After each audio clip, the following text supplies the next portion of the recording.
الذين ينقضون عهد الله من بعد ميثاقه ويقطعون ما أمر الله به أن يوصل ويفسدون في الأرض أولئك هم الخاسرون۔ اللہ کے عہد کو مضبوط باندھ لینے کے بعد توڑ دیتے ہیں۔ اللہ نے جسے جوڑنے کا حکم دیا ہے اسے کاٹتے ہیں اور زمین میں فساد برپا کرتے ہیں۔ حقیقت میں یہی لوگ نقصان اٹھانے والے ہیں۔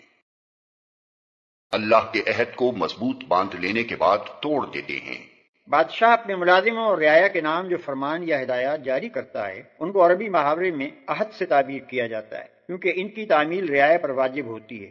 یہاں عہد کا لفظ اسی معنی میں استعمال ہوا ہے۔ اللہ کے عہد سے مراد اس کا وہ مستقل فرمان ہے جس کی روح سے تمام نوع انسانی صرف اسی کی بندگی، اطاعت اور پرستش کرنے پر مامور ہے۔ مضبوط باندھ لینے کے بعد سے اشارہ اس طرف ہے کہ آدم کی تخلیق کے وقت تمام نوع انسانی سے اس فرمان کی پابندی کا اقرار لے لیا گیا تھا۔ سورہ اعراف آیت 172 میں اس عہد و اقرار پر نسبتاً زیادہ تفصیل کے ساتھ روشنی ڈالی گئی ہے۔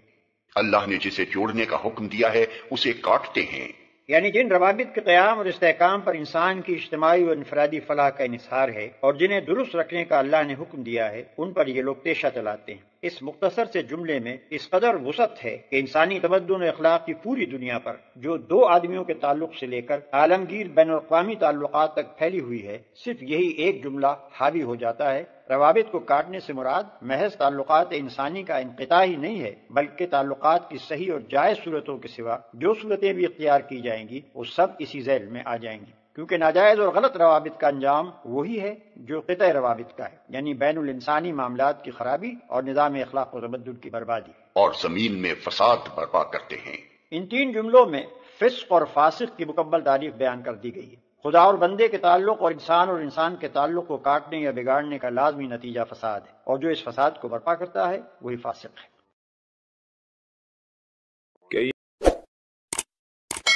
Like, share and subscribe for more videos.